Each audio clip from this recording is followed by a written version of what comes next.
আসসালামু আলাইকুম। Idioms and phrase এটা আমাদের মেডিকেল ভর্তি পরীক্ষার জন্য অনেক গুরুত্বপূর্ণ। আমাদের যে ভোকাবুলারি পার্টটা আছে, এই ভোকাবুলারি পার্টটার মধ্যে ইডিয়মস অ্যান্ড ফ্রেজ আছে। তো আমি শুরুতে কিছু কথা বলি যে তোমরা ইংলিশের ক্ষেত্রে ভালো করার জন্য তোমাদেরকে প্রতিদিন ইংরেজির ক্ষেত্রে মিনিমাম 1 ঘন্টা সময় দিতে হবে। তো তোমরা আমাদের যে গ্রামাটিক্যাল পার্টটা আছে এর পাশাপাশি তোমরা এই ভোকাবুলারি যে পার্টটা আছে এটা হচ্ছে প্রতিদিন একটু একটু করে পড়ে পড়ে যাবা। আজকে যতটুকু পড়বা, আগামীকাল আবার ততটুকু রিভিশন দিয়ে নতুন করে আবার 20টা বা 30টা করে পড়ে ফেলবা। এভাবে যখন তুমি পড়তে থাকবা দেখবে যে আলটিমেটলি সবগুলো তোমার একটু তোমার আয়ত্তে চলে আসছে। তুমি কোশ্চেন দেখলেই দেখাতে পারছো যেটার অ্যান্সার কি হবে আসলে। তো এইভাবে আগাও, ইনশাল্লাহ ভালো কিছু হবে। তো আমরা তোমাদের প্রতিদিন একটু একটু করে মানে শর্টকাট একটা করে ভিডিও দেবো 10 থেকে 15 মিনিটের করে। তোমরা একটু দেখে নিবা, তাহলে আমাদের সাথে সাথে তোমাদের পড়াটা হয়ে যাবে। তাহলে তোমাদের আর বেশি একটা এক্সট্রা করে এফোর্ট দিতে হবে না। তো আমরা শুরু করবো আজকে ইডিয়মস অ্যান্ড ফ্রেজ দিয়ে। আমরা প্রতিদিন 30টা করে বা 40টা করে কোশ্চেন সলভ করার চেষ্টা করব। এগুলো তোমরা প্রতিদিন দেখবা, হয়তো ঘুমাতে যাওয়ার আগে বা সকালে উঠে দেখে নিলা। আবার আগামীকাল যখন দেখবা এই কটা দেখে নিয়ে আবার নতুন কটা শুরু করবা, তখন আলটিমেটলি দেখবা তোমাদের জন্য অনেক সুবিধা হচ্ছে। তো আমরা ইডিয়মস এন্ড ফ্রেজ আজকে শুরু করবো ইনশাল্লাহ। তো দেখো এখানে কয়েকটা, প্রথমে দেখো এখানে 1.1 দেওয়া আছে। আমরা মেইনলি হচ্ছে মাস্টার বই থেকে পড়বো। তোমার যদি না থাকে তো এই পিডিএফটা আমরা দিয়ে দেবো ইনশাল্লাহ, তোমরা এই পিডিএফটা দেখে পড়তে পারবা। দেখো, to kick the bucket, to breathe one's last, to buy the farm, to cross the Styx, to give up the ghost, to top the twig, to kiss the dust or ground, to bite the dust or ground, pass away, to yield up the ghost, pay the debt of nature, cut off। তো এখান থেকে দেখো আমাদের জন্য হচ্ছে প্রথমটা two kick the bucket, তারপর হচ্ছে টু ব্রেথ অন লাস্ট, এইটা two give up the ghost, pass away, cut off. এগুলো আমাদের জন্য অনেক গুরুত্বপূর্ণ। এই দেখো এখানে যতগুলো পড়লাম সবগুলোর মানে হচ্ছে টু ডাই, মানে মারা যাওয়া বা শেষ নিঃশ্বাস ত্যাগ করা। তো 1 নম্বর কোশ্চেন দেখো, to kick the bucket means, এখানে কোয়ারেল আছে, ডাই আছে, বিগিন আছে, ড্যাঙ্গেল আছে, তাহলে অ্যান্সার কি হবে? এখানে অ্যান্সার হবে হচ্ছে die. The man passed away means, passed away একটু বললাম একটু আগে যে পাস্ট অ্যাওয়ে মানে হচ্ছে টু ডাই, মানে মারা যাওয়া, তাহলে এখানে অ্যান্সার হচ্ছে died. To breathe one's last, to breathe one's last মানে হচ্ছে মারা যাওয়া, তাহলে টু ডাই। পাস অ্যাওয়ে, এখানেও পাস অ্যাওয়ে, পাস অ্যাওয়ে হচ্ছে মারা যাওয়া, ডাই। তারপরে দেখো যে পণ্ডিত কি লিখছে, Ramkanai Das dash at the age of 79, তাহলে পণ্ডিত রামকানাই দাস 79 বছর বয়সে মারা গিয়েছে, তাহলে এখানে কি হবে? পাস্ট হবে। পাস্ট হবে মানে হচ্ছে মারা যাওয়া। The man dash his last on the last Sunday, গত রবিবার লোকটি শেষ নিঃশ্বাস ত্যাগ করেছে, তাহলে এখানে কি হবে? দেখো ব্রেথ আর হচ্ছে ব্রেথ, এখানে হচ্ছে দুইটাই হওয়ার কথা, কিন্তু দেখো মানে মারা গিয়েছে বা শেষ নিঃশ্বাস ত্যাগ করেছে পাস্ট, তার মানে এখানে হচ্ছে ব্রেথ হবে। অ্যান্সার হবে হচ্ছে ডি নাম্বারটা। The old man kick the bucket, এই যে কিক দ্য বাকেট মানে মারা যাওয়া, টু ডাইড বা died. To give up the ghost, to die, answer die. At times, even and anon, from time to time, every so often, every now and then অথবা again, now and then অথবা again, off and on occasion. এগুলো সবগুলো important, সবগুলোই পুরো ভালো করে। এগুলো মানে হচ্ছে মাঝে মাঝে বা মাঝে মধ্যে, সামটাইম বা ওকেশনালি, সামটাইমস বা ওকেশনালি। এগুলো কিন্তু আমাদের মানে ম্যাক্সিমাম ক্ষেত্রে ইংলিশে থাকে, মাঝে মাঝে বাংলাটার মধ্যে দেখতে পাবা। তো 9 নম্বরটা দেখো, at he losses his temper, মাঝে মাঝে সে রেগে যায়, মাঝে মাঝে সে রেগে যায়, তাহলে এখানে কি অ্যান্সার হবে বলো তো?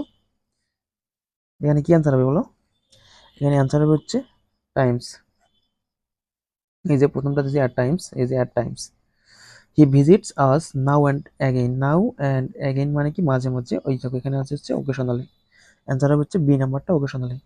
Every now and then means, every now and then, একটু আগে বললাম এভরি নাও অ্যান্ড দেন, এই যে এখানে এভরি নাও অ্যান্ড দেন মানে হচ্ছে মাঝে মাঝে, সামটাইমস বা ওকেশনালি, এখানে আছে হচ্ছে occasionally. Of and on is most similar is meaning to, of and on মানে কি? দেখো নাও অ্যান্ড দেন আছে, সাডেনলি আছে, অল ডে লং আছে, এভরি নাও অ্যান্ড দেন আছে, এখানে অ্যান্সার কি হবে বলো তো? এখানে অ্যান্সার হচ্ছে every now and then, every now and then. তাহলে he visits this place every now and then মানে কি? মাঝে মধ্যে, সামটাইমস অথবা occasionally. He comes to me from, সে মাঝে মাঝে আমার কাছে আসে, কোথা থেকে আসে? He comes to me from, সে মাঝে মাঝে আমার কাছে আসে, দেখো মাঝে মাঝে আসে আমার কাছে, এখানে অ্যান্সার কি হবে বলো তো? এখানে অ্যান্সার হচ্ছে time to time, he comes to me from time to time, সে মাঝে মাঝে আমার কাছে আসে। 1.3 হচ্ছে ব্লু ব্লাড, ব্লাড বাথ, আর হচ্ছে ব্যাড ব্লাড। এগুলো হচ্ছে অনেক অনেক ইম্পর্টেন্ট। এই যে এখানে যে তিনটা আছে দেখতে পাচ্ছ, তিনটাই খুব গুরুত্বপূর্ণ। ব্লু ব্লাড, ব্লু মানে কি নীল, আর ব্লাড মানে কি রক্ত। তাহলে ব্লু ব্লাড, ব্লু মানে একটু আভিজাত্য প্রকাশ করে, একটু অন্যরকম একটা ফিলিং চলে আসে। তাহলে এখানে অ্যারিস্টোক্রেটিক বা নোবেল বার্থ, অভিজাত বংশে জন্মগ্রহণ করা। অ্যারিস্টোক্রেসি হচ্ছে আভিজাত্য। ব্লাড বাথ, বাথ মানে কি গোসল করা, আর ব্লাড মানে কি রক্ত। তাহলে রক্তে গোসল করা না, এটা হচ্ছে ম্যাসাক্রি, মানে হচ্ছে নির্বিচারে গণহত্যা চালায়, যে ব্যাপকভাবে হত্যাকাণ্ড চালায়। যেমনটা আমাদের কয়েকদিন আগে ঘটেছে, আমাদের বৈষম্য বিরোধী ছাত্র আন্দোলনে কিন্তু অনেক হত্যাকাণ্ড হয়েছে। এখানে আমরা ব্লাড বাথ ইউজ করতে পারি, ম্যাসাক্রি ইউজ করতে পারি। ব্লাড, ব্যাড ব্লাড মানে কি, এটা হচ্ছে খারাপ সম্পর্ক, খারাপ সম্পর্ক, ব্যাড ব্লাড, ইল ফিলিং। দেখো 15 নম্বরটা, he is proud of his aristocracy. Here aristocracy means কি, অ্যারিস্টোক্রেসি যে বললাম আভিজাত্য, অ্যারিস্টোক্রেসি মিন্স হচ্ছে ব্লু ব্লাড। অ্যান্সার হচ্ছে বি নাম্বারটা। What is the meaning of the phrase blue blood? Blue blood মানে কি, aristocratic bird, scoundrel, fresh blood, blood of blue clone. তাহলে অ্যান্সার হবে এ নাম্বারটা, aristocratic birth. The expression blue blood, blue blood মানে হচ্ছে noble birth. Blue blood, aristocracy, aristocratic birth, Nobel birth, অভিজাত্য, অভিজাত্যপূর্ণ পরিবারে জন্মগ্রহণ। Bad blood মানে এই যে আমরা একটু আগে বললাম যে খারাপ সম্পর্ক। তাহলে কি হবে এখানে অ্যান্সার? এখানে অ্যান্সার হবে হচ্ছে, তাহলে খারাপ সম্পর্কের অ্যান্সার কি দেখো তো, এখানে হচ্ছে এনমিটি। অ্যান্সার হচ্ছে enmity. What is the meaning of the word bad blood? তাহলে এখানে কি হবে বলতো, এই যে অ্যানিমোসিটি, এখানে আছে দেখো, অ্যানিমোসিটি, এনমিটি, হস্টিলিটি, শত্রুতা। অল ইন অল, এটা আমরা দেখে বুঝতে পারছি যে সর্বে সর্ব একটা কথা আছে না, সব কিছুর মধ্যে অল ইন মানে একের ভিতর সব বা সব। তাহলে কি হবে এখানে হচ্ছে পাওয়ারফুল, সুপ্রিম, অল পাওয়ারফুল, সর্বে সর্বা, এই যেখানে দেওয়া আছে সর্বপ্রধান, সর্বক্ষমতাধর। অল ইন মানে কি হচ্ছে ভেরি টায়ার্ড, অত্যন্ত ক্লান্ত। অল ইন অল মানে হচ্ছে সর্বে সর্বা বা সর্বপ্রধান, মানে সুপ্রিম বা অল পাওয়ারফুল। যদি শুধু অল ইন থাকে তাহলে কিন্তু এটা অত্যন্ত ক্লান্ত, মানে হচ্ছে very tired. All in all মানে কি, all powerful. when a person says he is all in, it means, এটা কি হবে অ্যান্সার বলতো? এটা অ্যান্সার হবে হচ্ছে হি ইজ ভেরি টায়ার্ড। এই যে অল ইন, এখানে কিন্তু অল ইন অল নাই, শুধু অল ইন আছে, তাহলে হচ্ছে ভেরি টায়ার্ড। আর অল ইন অল হচ্ছে সুপ্রিম বা পাওয়ারফুল।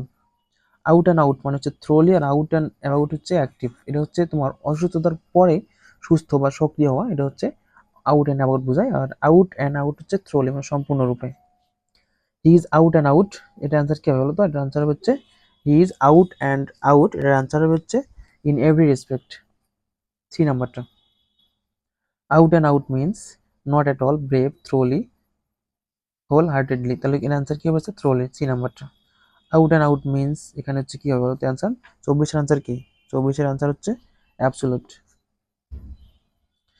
আউট অ্যান্ড আউট হচ্ছে, আউট অ্যান্ড আউট মানে কি বলতো? আউট অ্যান্ড আউট মানে হচ্ছে কমপ্লিটলি, এখানে অ্যান্সার হবে হচ্ছে completely. Out and out, absolutely, thoroughly, completely, পুরোপুরি, সম্পূর্ণরূপে, চূড়ান্ত রূপে, চূড়ান্ত রূপে, সম্পূর্ণরূপে, চূড়ান্ত রূপে। তাহলে আউট অ্যান্ড আউটের দেখো সিমিলার কিছু, অ্যাবসোলিউটলি আছে, থ্রোলি আছে, কমপ্লিটলি আছে। What is the meaning of the idiom out and about? ওই যে যেটা বললাম যে রোগ থেকে সেরে ওঠা, এটা হচ্ছে অ্যাক্টিভ ফর্ম, অ্যাক্টিভ হয়ে যাবো। তাহলে এখানে অ্যান্সার কি হবে? অ্যান্সার হচ্ছে অ্যাক্টিভ। এই যে আউট অ্যান্ড আউট হচ্ছে অ্যাক্টিভ, সদ্য রোগ মুক্তির পর স্বাস্থ্যোদ্ধার সম্বন্ধে বাইরে যেতে বা চলাফেরা করতে সক্ষম বা সক্রিয়। এমন he is making good recovery and he will be out and about in few days.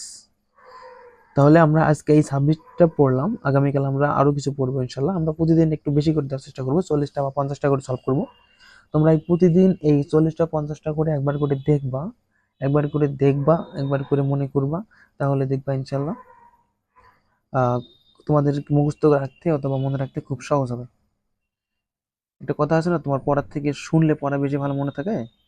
বিষয়টা হচ্ছে এমন, আমরা প্রতিদিন একটু করে দিব, প্রতিদিন আমরা যে কোনো একটা টাইমে দিব, দেওয়ার পরে তোমরা ওটা দেখে নিবা। দেখে নেওয়ার পরে আগামীকাল যখন আবার নতুন করে পড়বা, তার পূর্বে আবার একটু দেখে নিবা, তাহলে সবগুলো আবার তোমার একটু রিক্যাপিচুলেট হবে, তাহলে তোমার মনে রাখতে সুবিধা হবে। তাহলে আজকে এতটুকুই থাক, আগামীকাল ইনশাল্লাহ আমরা আবার একটা নতুন ক্লাস দিব। তো ততক্ষণ পর্যন্ত ভালো থাকো, সুস্থ থাকো, আসসালামু আলাইকুম।